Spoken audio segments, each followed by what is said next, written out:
São Gabriel da Cachoeira, 19 horas. Bom dia, boa tarde, boa noite. Eu sigo sendo o Lucas, este é o Martim. Olá, pessoal. E no episódio de hoje vamos conversar sobre o marco temporal, a PL 490, e como eles podem afetar a vida dos indígenas, dos povos não indígenas.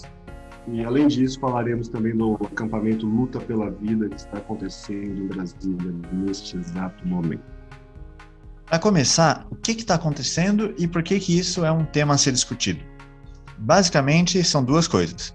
O STF pautou a análise de um processo relacionado ao chamado marco temporal e o PL 490 de 2007 foi aprovado na Comissão de Constituição, Justiça e Cidadania da Câmara dos Deputados.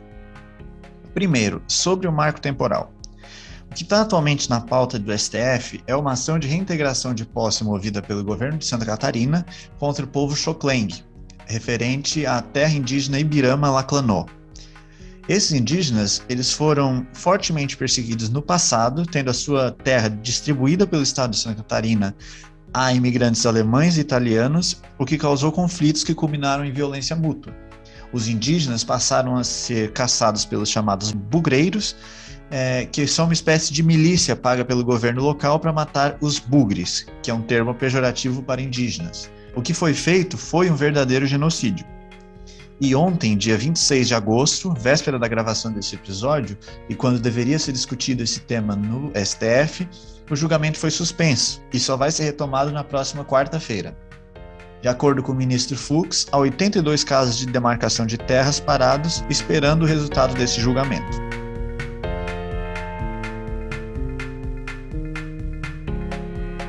Mas o que é o marco temporal?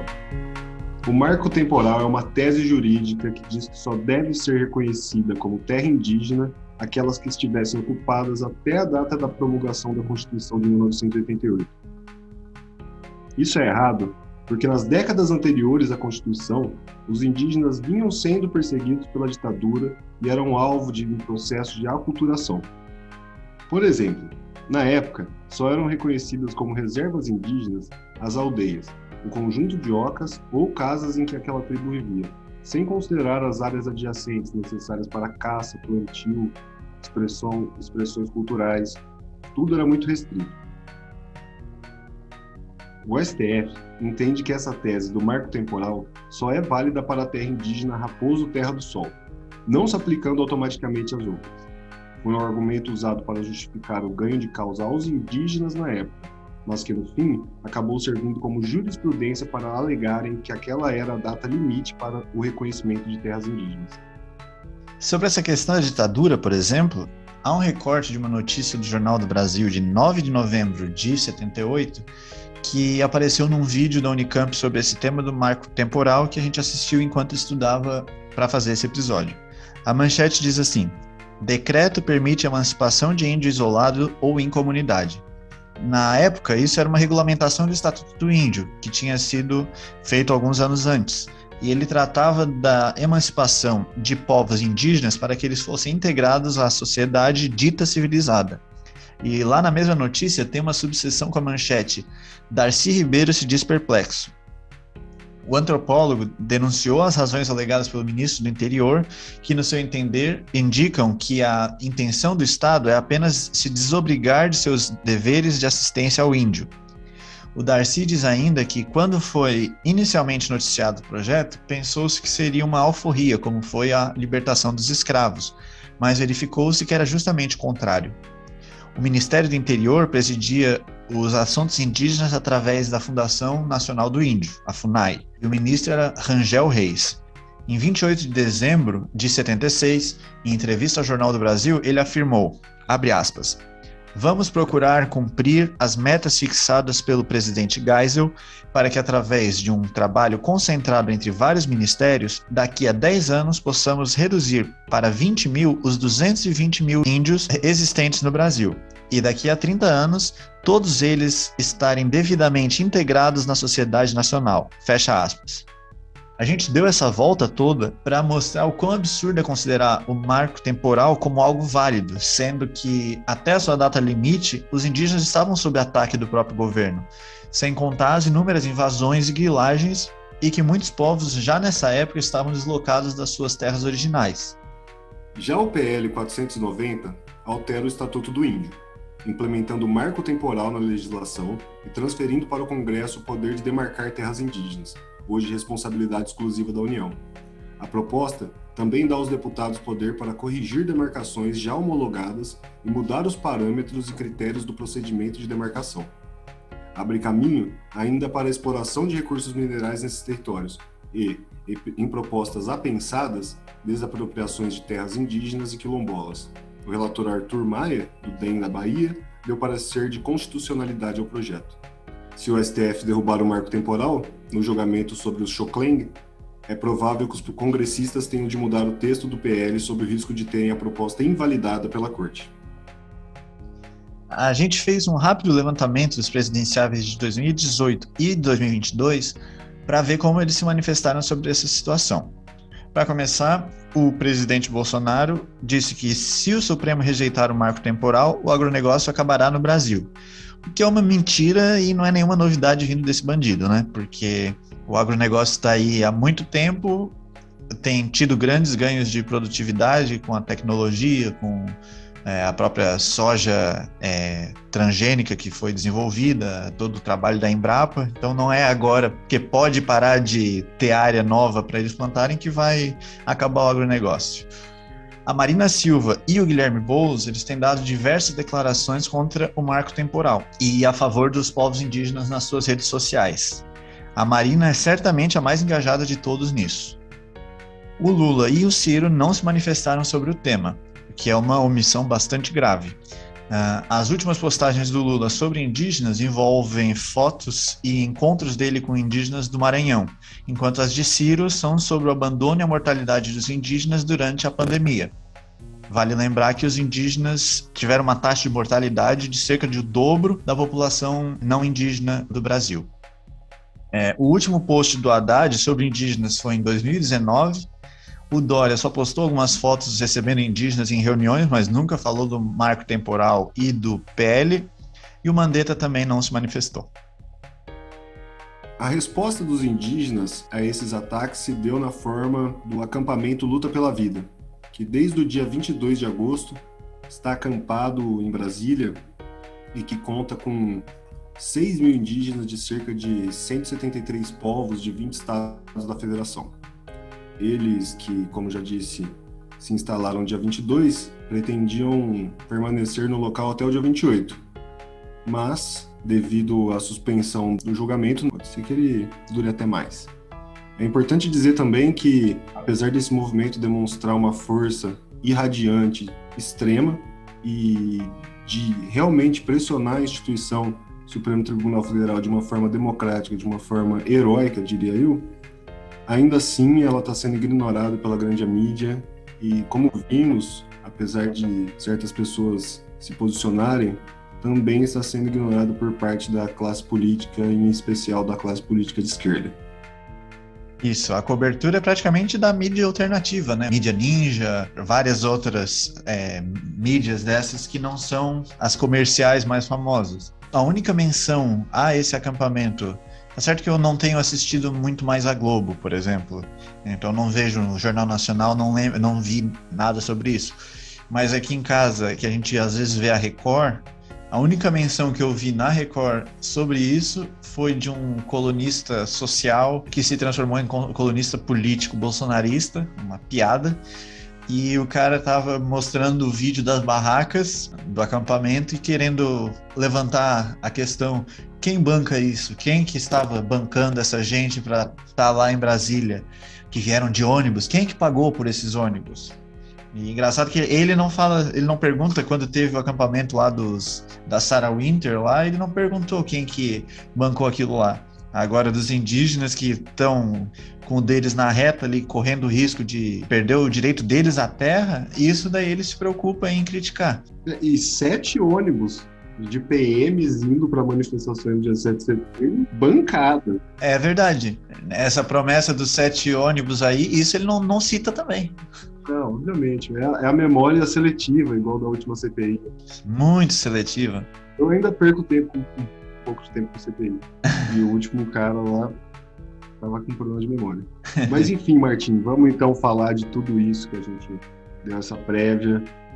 Marco temporal, PL, acampamento Luta pela Vida e o que tudo isso tem a ver. Obviamente que o que tem a ver com os indígenas, obviamente, está na cara. É a luta deles, a força deles, o movimento deles, que a gente cabe apoiar, solidarizar, se inspirar nele. Mas isso vai além, né, cara? Isso vai bem além do mundo indígena, né? Se é que eu posso dizer assim. A gente vê o tempo todo aí circulando nas redes sociais e pra gente que se interessa, a diferença de desmatamento, de conservação, de preservação de toda a área, não só onde os indígenas mas em todo o entorno, como é fundamental para a preservação do ambiente e de tudo mais. Então, vamos falar um pouco disso agora, porque eu acho que isso é fundamental. Eu acho que tu trouxe um ponto muito importante, que é o que a gente ganha com isso, né? O que eu, que moro no sul do Brasil, aqui numa cidade que não tem indígena, que eu não conheço um indígena, o que eu tenho a ver com isso, né? Eu acho que a primeira coisa é a solidariedade aos povos que estão aqui desde antes da gente. Então, a gente é herdeiro tanto deles, porque provavelmente a gente tem lá algumas gotas de sangue indígena no sangue e possivelmente nas mãos também, vindo da nossa ancestralidade, né? Mas claro, não tem como a gente se culpar por causa disso, porque a vida é assim, sabe? Mas é bom lembrar. É bom a gente ter essa consciência. Mas então, acho que a primeira coisa é a solidariedade de pensar, não, tem gente passando por uma perseguição histórica desde sempre e o que eles querem é só ter paz, é só ter a terra deles lá para viver a cultura deles e plantar e caçar. Então, por aí já é justificativo o suficiente. Mas se alguém pensa que solidariedade não é justificativa para defender alguém, é bom a gente pensar justamente na preservação do meio ambiente.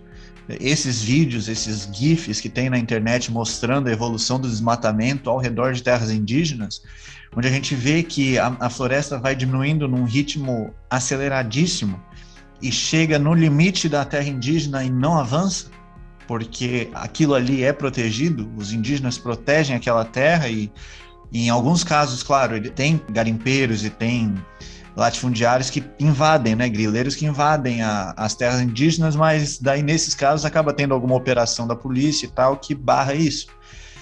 E daí tu vê que a floresta que vai ficar de pé no fim vai ser só da terra indígena. A gente está cada vez num planeta mais árido, mais perigoso para a gente, principalmente para as próximas gerações, em que as florestas estão sendo cortadas, o aquecimento global está disparando, o clima já está mudando e a gente ainda tem essa ideia de continuar desmatando. Vamos continuar desmatando, vamos destruir o que tem porque a gente tem que fazer dinheiro. Quem é que está interessado em parar de demarcar a terra indígena e, se possível, ainda desdemarcar, se é que isso é uma palavra? É a bancada ruralista, que a gente não citou ela ainda, é bom a gente lembrar, porque eles querem terra para poder criar boi, plantar soja, minerar se for o caso. É essa gente que está contra os indígenas. E sim, a gente precisa de alimentação, a gente também precisa garantir que o meio ambiente está saudável, porque é só olhar no mapa mundi a região do Trópico de Capricórnio, tá? Olha aqui o sul do Brasil, o sudeste, e compara com a África do Sul, com Botsuana, com a Namíbia, com a Austrália, ou até mesmo com o Chile ali. Todas essas regiões são desérticas, menos o sul e o sudeste do Brasil. Por que será isso? É porque essa água vem pelo céu, vem pelo vento lá da Amazônia. Então, claro que também nem todas as terras indígenas se concentram na Amazônia, mas é onde está a maior parte, onde se criam os rios invisíveis que descem trazendo água aqui para o sul. Então, até quando a gente vai ter água vindo de lá para irrigar a nossa colheita aqui, a nossa plantação aqui? Então, o agronegócio, os ruralistas, eles estão pensando muito no agora, no lucro agora de conseguir mais terra para plantar. Mas e daqui a 10, 20 anos, quando não tiver mais água? É até importante eu abrir isso. que eu sempre fui uma pessoa extremamente resistente a pautas indígenas, a movimentos indígenas. Nunca dei a menor atenção, sempre achei uma perca de tempo para mim, eu tenho minhas pautas. Sempre pensei isso, sinceramente, eu digo de peito aberto mesmo. Até porque essa não é a minha opinião hoje. Eu poderia falar de muitos pontos, dos quais eu acho que a experiência da vida indígena tem a acrescentar. Eu acho que esse que a gente comentou, do desmatamento, talvez seja o mais objetivo deles, o mais sensível. É impressionante, realmente, quando você vê esse tipo de gráfico e vê a proteção, realmente. E eu estava falando com um amigo meu, não é essa a realidade, mas vale a piada, de que o que vai sobrar é a floresta deles. Não vai ter pra gente, tá? Eu não imagino essa mesquinharia por parte deles. Eu acho que isso é uma característica muito mais nossa, mas vale a provocação. Só que, principalmente pra gente que tá aí no meio, que vota no Ciro Gomes, PDT e tudo mais, desenvolvimentista, né, trabalhista, e isso é uma coisa que eu fiquei pensando, eu até pensei em postar, tá em um dos meus rascunhos de tweet, largado por aí no espaço-tempo, pensar desenvolvimentismo sem pensar na causa indígena, na pauta indígena como um todo, sem pensar na pauta negra, sem pensar na pauta quilombola, mas vamos focar no indígena. Por que eu falo isso? De um jeito bem cínico eu vou falar isso. Tenho praticamente certeza disso, apesar de ter poucas certezas. Que eu acho que isso que é o que mais ataca as pessoas quando elas entram em contato com indígena ou com a ideia de indígena. Que ela vai totalmente contra esse nosso realismo capitalista. Que não precisa, não, a gente precisa fazer isso. Não, tem gente que não quer, cara. Só para lembrar, o lugar do indígena, onde ele quiser, na universidade, aqui na Unicamp, dando aula, o Daniel Munduruku sendo indicado para a Academia Brasileira de Letras, tipo, todo lugar. Mas essa expressão de uma vida que não se importa com o que todo mundo acha que é prioridade, eu acho que só essa dialética que os povos indígenas colocam na sociedade já vale. E é justamente do ponto de vista desenvolvimentista, eu acho que coloca essa, entre mil aspas, por favor, não me entendam mal, coloca essa dificuldade dialética, realmente, de desenvolvimento e manutenção da vida na Terra. E eu acho que justamente eles podem demonstrar isso pra gente. E não tanto, muita gente fala assim, acho que a gente tem que voltar para formas de vida anteriores. Eu acho que não é necessariamente isso. Eu não acho que a gente tem que dar um passo para trás, mas a gente tem que, e assim, péssima expressão, passo para trás não é uma boa expressão, não é um passo para trás, mas a gente não tem que ter uma ideia de uma vida, necessariamente de uma vida que a gente vai olhar para os povos indígenas e a gente vai tirar um exemplo de uma forma de se viver. Eu acho que não é bem isso. Eu acho que o que a gente pode tirar é justamente tentar entender que essa forma de vida nossa não é a única e que tem outras. E isso é meio que uma romantização e até uma utopia, né? Do índio, vamos voltar. Tem quem pense assim, de voltar às origens, ou então que a gente devia viver uma vida mais diferente do que a gente vive hoje, mas enfim. E isso também já vem dessa mesma ideia de que o indígena não tinha que evoluir como sociedade, né? Porque, assim, a gente não é o português que aportou aqui há 500 anos atrás. A gente não é aquele português. O indígena não tem que ser o mesmo indígena que estava aqui 500 anos atrás também. As sociedades evoluem, existem relações entre sociedades diferentes e uma puxa coisas das outras e tal. Então, às vezes, essa crítica que tem gente que faz, o cara se diz indígena, mas usa celular, mas usa roupa. E daí, sabe, a gente não usa a mesma roupa do português que aportou aqui há 500 anos. Por que o indígena tem que se vestir do mesmo jeito? O que a gente tem que dar o direito deles de eles escolherem como seguir a sociedade deles, a cultura deles e fazer as evoluções naturais da cultura deles, né?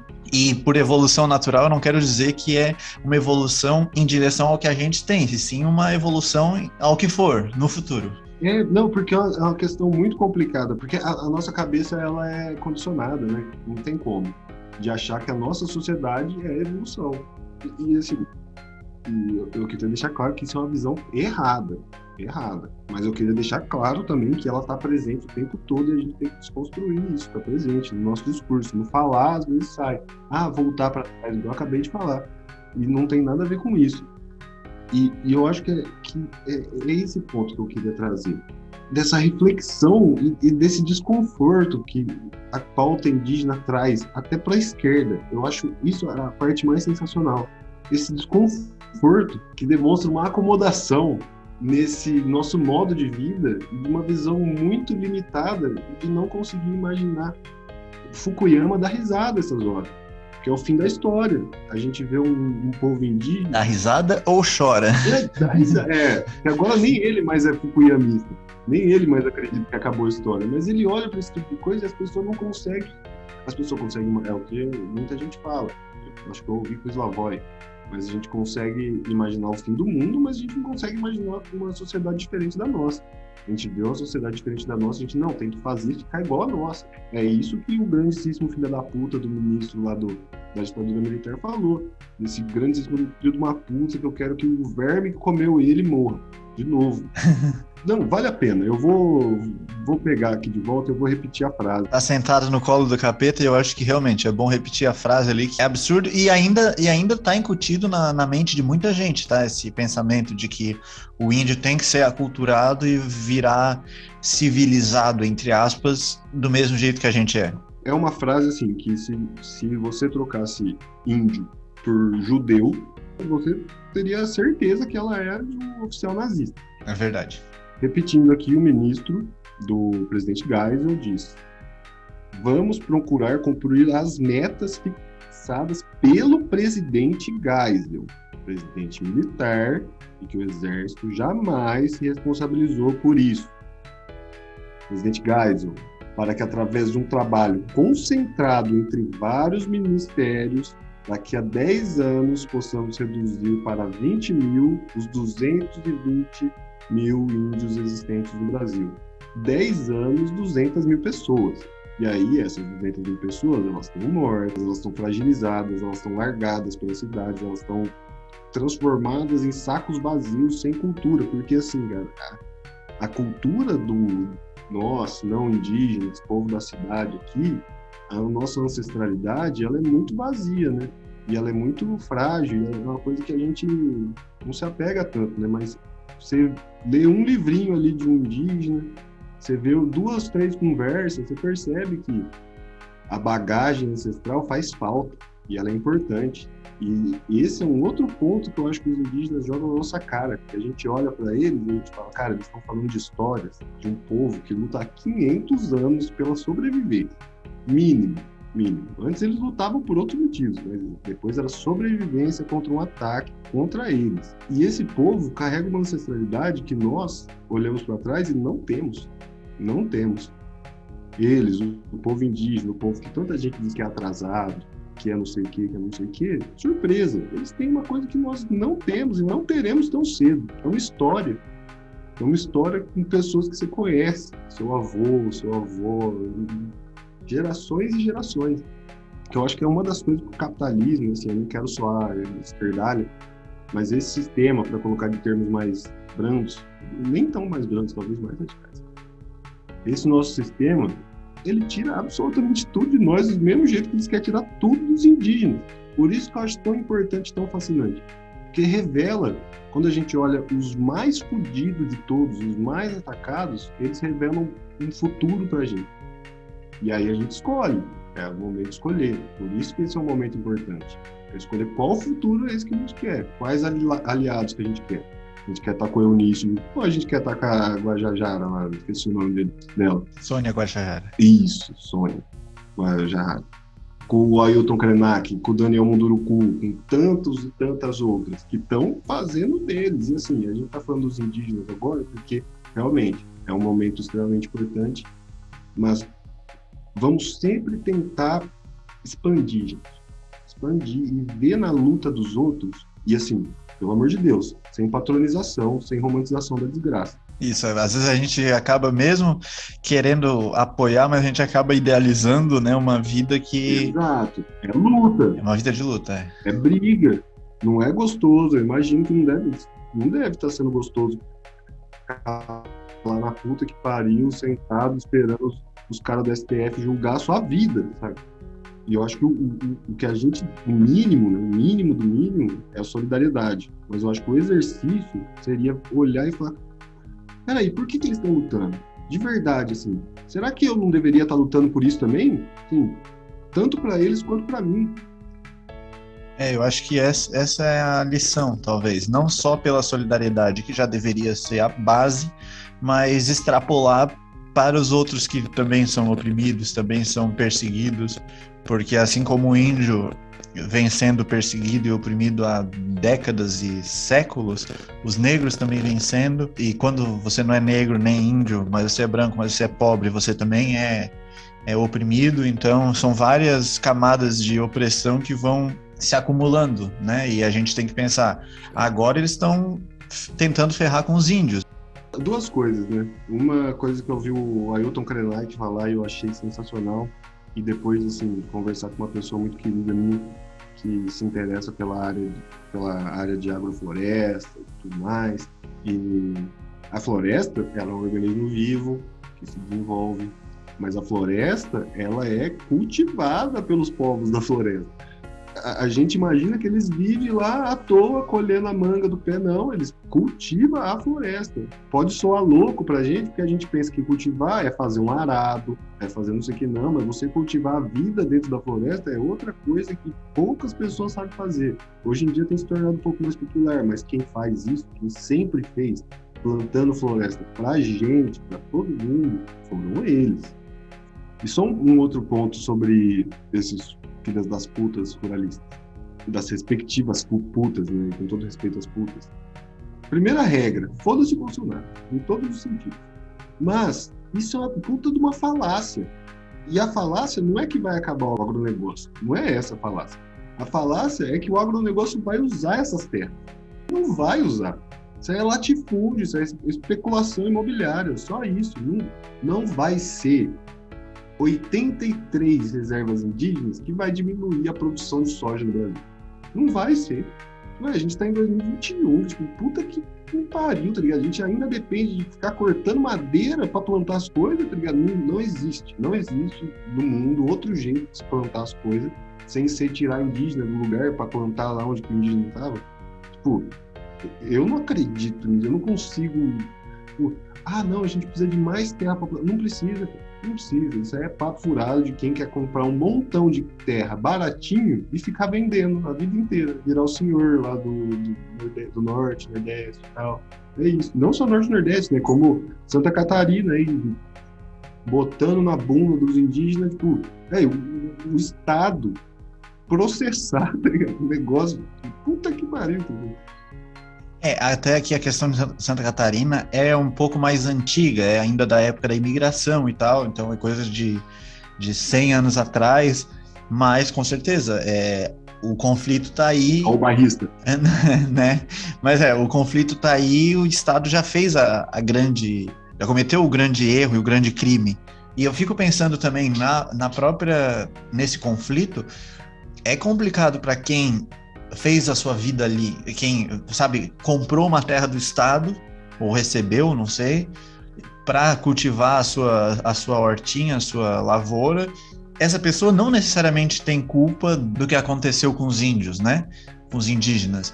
Mas agora a gente tem dois grupos que não necessariamente têm culpa disputando a mesma terra. E claro, tendo em vista que os índios historicamente sempre foram mais perseguidos e mais sacaneados, digamos, é justo que fique com eles a terra.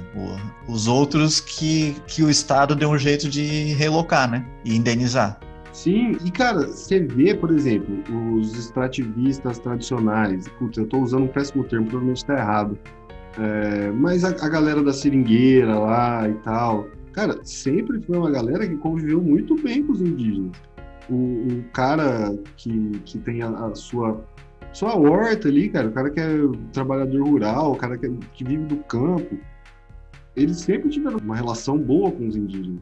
Porque o cara que não é um produtor predatório, preda a terra em volta de si de todas as formas, ele não costuma ter muito problema. A galera que tem problema assim, eu digo, de invadir os caras e de... Porque esse lance, por exemplo, você falou que de fato, é relevante. De pessoas que, sei lá, eu acho que deve ser uma coisa muito ínfima, assim, não deve ser uma coisa gigante, de 300 famílias vão ser desalojadas para fazer uma reserva indígena. Eu não acredito que seja algo desse tipo, isso é uma coisa mais pontual. Eu não sei quanta gente está nessa área em disputa, mas diz pelas matérias que é um número razoável de gente. Assim. Uhum. Não, então, que é complicado, saca? Porque no fim das contas mesmo, acaba nesse ponto que você falou, né, cara? E assim, eu não acho que é não é nem uma escolha que deveria ser, assim, do Estado. Tipo, não, tipo, quem que a gente vai, entre aspas, acatar e tal. Não, cara, tipo, não é o Estado, isso é uma das coisas que me revolta, o Estado não trata nada como obrigação dele. E é por isso, eu vou deixar a minha nota anarquista aqui no rodapé.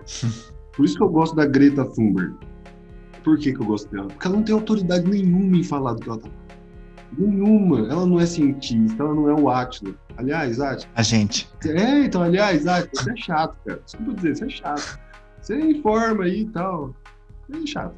Então, ela não tem autoridade nenhuma. E ele é chato justamente porque ele tem muita autoridade. Só pra deixar claro. Não, ela não tem nenhuma autoridade, cara. Zero. E ela tá falando, apontando o dedo na cara de governante, do Trump, enchendo o saco, pentelhando ele. E o que eu acho que é sensacional? Tipo, cara, eu sou uma jovem de um país extremamente desenvolvido, condições ótimas, e tô aqui jogando na sua cara que é para você fazer tal coisa.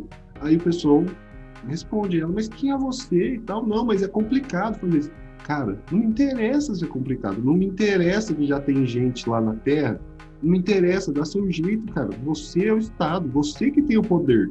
Não vem querer jogar pra mim que eu que tenho que descobrir o que eu tenho que fazer. Eu tenho que querer as coisas que eu quero, você tem que acatar de alguma forma.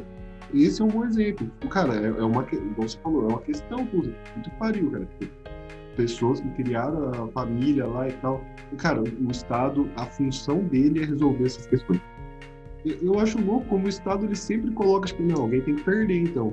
Alguém vai ter que perder nessa história. Não, cara, você tem poder pra não fazer ninguém perder, cara. Quem tem que perder aí é o Estado que causou o problema, né? Exato. O Orleans de Bragança aí podia rodar nessa história. Pior que nessa época eu acho que já não era mais eles. Mas um Orleans de Bragança pagando é sempre bom. É verdade. Picado. Nos devem com juros e correção monetária. O que ele me deve não tá escrito. Mas só para eu colocar mais algumas coisinhas aí sobre esse acampamento, né? Porque eu acho que essa experiência do acampamento e desse tipo de mobilização combativa e não festiva é outro exemplo. Sim, só o ritmo do caminhar dos povos indígenas que estão acampados lá em Brasília já é diferente. Já vê que a prioridade é urgente. Não é caminhada, nossa, arrepiei agora. Você vê que não é caminhada na Paulista. Você vê que é um passo rápido, é marcha, não é passeada, é marcha. Você vê o pessoal indo lá queimando o negócio na frente. Você vê diversas expressões culturais acontecendo nesse acampamento. Você vê plenário, você vê conversa, você vê doutor, doutora que está lá dentro, indígena, não indígena.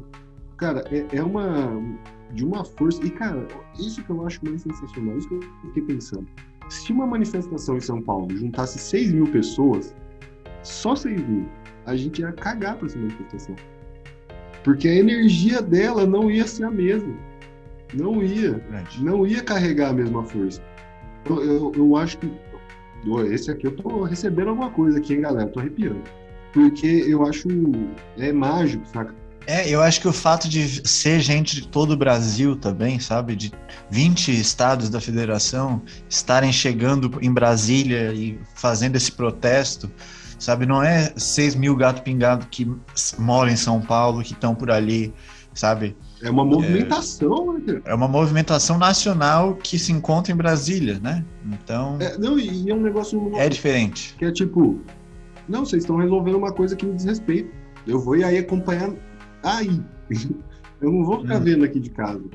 E eu acho que isso é uma coisa que falta um tiquinho. E assim, cada vez mais eu não tô querendo falar que falta. Quem sou eu para falar que falta alguma coisa? Falta tanta coisa para mim. Mas essa urgência, sabe? Urgência. Não é amanhã, é agora. É agora. E o que eu escrevi num texto, que era um tweet, virou um texto. Agora são 6 mil indígenas lutando por muitos outros indígenas que estão aí, que já vieram, que já foram, que estão por vir. São 6 mil indígenas que estão lutando por terra e por direito, por território. Porque terra e território são coisas diferentes. Território é o que a gente quer.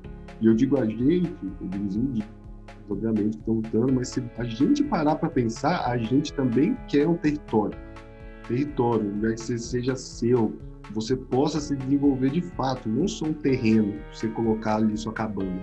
Não, são 6 mil que estão lutando ali agora por terra.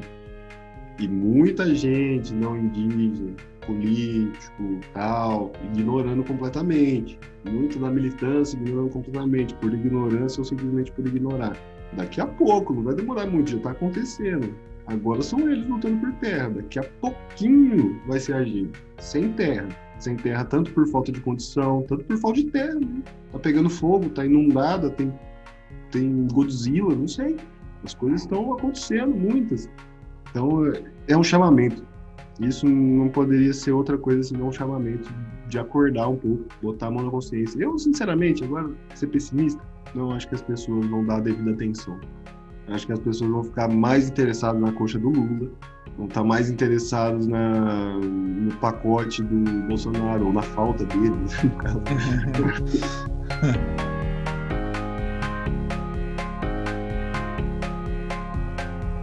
Vamos fazer um adendo só em relação ao que o Bolsonaro falou hoje do fuzil? Vamos. Não tem tanto a ver com o assunto, né? Mas aconteceu hoje, né? E eu acho que são tantas coisas que o nosso nobilíssimo presidente fala, mas essa eu acho que cabe, não pela gravidade. A gravidade já foi pro caralho faz anos já. A escala Richter já estourou já. Mas essa última fala do Bolsonaro aí, Martinho. Que foi para as pessoas não reclamarem que não tem feijão e que elas tenham que comprar fuzil. Sim, vamos cozinhar fuzil.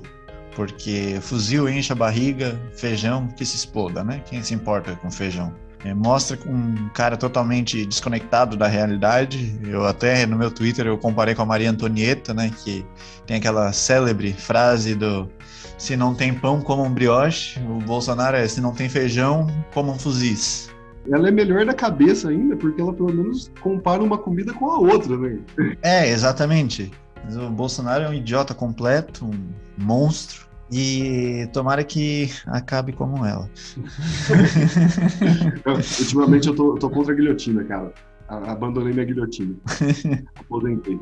Tipo, esse lance do Bolsonaro, assim, mais uma vez, né, cara? O cara tá cagado de medo aí, possivelmente vai ser preso. Tomara a Deus que o filho dele seja preso, que ele seja preso. Eu acho que todo mundo vai pegar uma caninha de leve. Seja uns 2 mesinhos ali, esperando o habeas corpus, vai pegar. Espero vê-lo em Haia, sendo julgado e condenado. Mas assim, essa fala do Bolsonaro, né? Pra quem ele falou, o que ele falou e o que ele quis dizer, né? Tipo, ele falou para produtores rurais, donos de áreas grandes. E ele foi preciso, safado. Ele falou, vocês já podem comprar. O que eu podia fazer, eu fiz. Vocês já podem comprar. 762. Para quem não tem uma noção de 762, umas 2 casas de tijolo baiano, assim, ele atravessa uma, assim, um tiro de um 762, assim. Igual no Rio de Janeiro lá e tal, que é aí que mata a gente à toa, saca? Que atira pra reta de casa e atravessa a casa. Um bom exemplo, para quem aí gosta de coisa militar. O tanque do exército, o veículo de combate lá, whatever, Guarani, se você atirar de 762 nesse blindado, atravessa ele, de um lado pro outro. Caramba. E aí o Bolsonaro falando isso para produtores rurais que estão em contato com esse tipo de população indígena, população fragilizada por vários motivos. Uhum. MST. Exato. O Lázaro mandou um abraço pro Bolsonaro aí. O Jagunço. Jagunço adora um 762 para atravessar uma casa, atravessar uma picape. E é incrível como ninguém mais fala de Lázaro, né, inclusive. Ah, não. Foi só surgir aquele papinho de que ele foi contratado por um latifundiário para tocar o terror, para desvalorizar a terra, e daí o cara poder comprar, conseguiram matar ele de uma vez, morreu o assunto. Morreu o cara, morreu o assunto. Gente, a pauta é terra. Terra. É. Chão. No fim, a gente está dentro da pauta. A gente sai da pauta e volta pra pauta, cara. É muito dinâmico. Eu fui na casa de um amigo meu, e eu vou voltar pro Bolsonaro. Eu fui na casa de um amigo meu e ele tá super bem, a companheira dele fez uma tatuagem em mim, e eu tava conversando, eu moro em apartamento, eu tava conversando com ele. Assim, que maravilha é você morar em um lugar que você pode cavar um buraco no chão. Se eu quiser cavar um buraco. Gente, quem mora em apartamento aí, apartamento pequeno para médio, isso aqui não é condição humana. Isso aqui não é condição humana de se viver a vida. Não é. Se você tá feliz no apartamento, fico feliz. Mas vai passar. Vai passar. Uma hora você vai olhar para as paredes e vai falar, não devia estar aqui.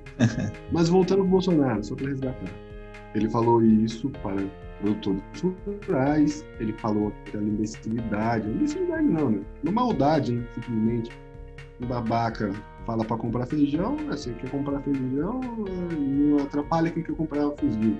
E eu vou falar justamente o que eu falei no Twitter. Talvez em outras palavras, para não colocar nenhum grupo já em risco, mais em risco. Mas, sabe como que a gente para essas conversinhas Bolsonaro de arma? Do mesmo jeito que aconteceu nos Estados Unidos. Eu não vou lembrar a data, mas vale a pena, eu vou procurar depois.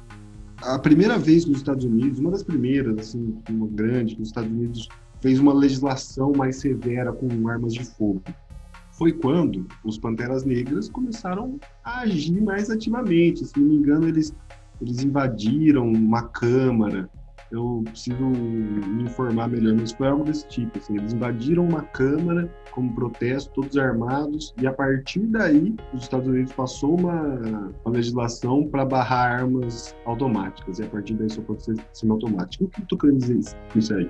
Se na hora que o Bolsonaro pegar o dossiê da Polícia Federal lá e ele começar a olhar lá nos portes de arma e começar a ver, olha, pobre, olha aí, pessoa de esquerda, tal. E eu não tô apoiando arma, tô falando de arma, não quero arma, tal. Só tô dizendo que o Bolsonaro ele quer armar certas pessoas, quer armar a galera dele. Só que assim, Bolsonaro ele quer uma coisa, mas se ele receber o contrário dela, na hora ele já vai peidar, já na hora.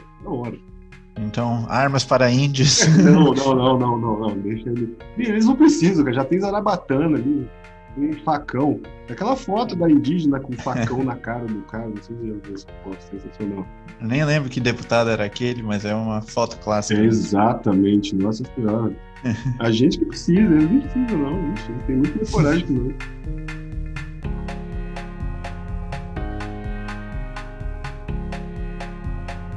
Então, gente, a gente só queria fazer um disclaimer aqui para lembrar que nós não somos as melhores vozes para se ouvir a respeito disso. Nós estudamos um tanto para não falar besteira, falar menos besteira, talvez, do que a gente falaria sem estudar.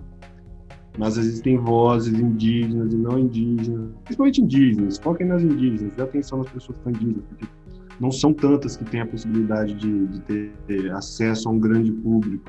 Busquem essas vozes, nós vamos colocar alguns links, vamos colocar o link da PIB, tanto que é a que está liderando o movimento do acampamento. Mas, assim, seria até sacanagem eu começar a falar algumas aqui. Eu vou falar do Daniel Munduruku, até porque ele é do PDT, puxar sardinha. Mas é isso, gente. Nós nos esforçamos para fazer um programa legal, que fosse instrutivo, que realmente levantasse essa questão, principalmente do marco da PL, que são as que a gente pode comentar mais profundamente um pouco, assim, com um pouco mais de clareza. Mas se você estiver interessado, se você entendeu que isso é uma causa importante, por favor, dê atenção para essas pautas e dê atenção para as pessoas que estão lutando por essas pautas. Nós vamos colocar alguns links. E quem puder também, esses movimentos indígenas estão buscando doações para apoiar esse acampamento. Então, se alguém puder fazer uma doação por Pix, para colaborar com as necessidades do acampamento, ou quem mora em Brasília puder levar alguma coisa lá de comida para eles e outros gêneros de primeira necessidade, também fique à vontade e seria muito bom ajudar esse pessoal que está lá lutando pelos seus direitos e que, como a gente falou aqui, reflete nos nossos direitos também. Então, se não é por eles, que seja pelo planeta Terra. Se não é por eles, que seja por nós. E nós incluindo eles. Isso. Então tá, pessoal, muito obrigado por nos ouvirem. Deixem seus comentários tanto aqui no seu agregador de podcast ou então lá no Twitter, no YouTube, dependendo de onde você está ouvindo. E até a próxima. Tchau, tchau, gente. Valeu demais.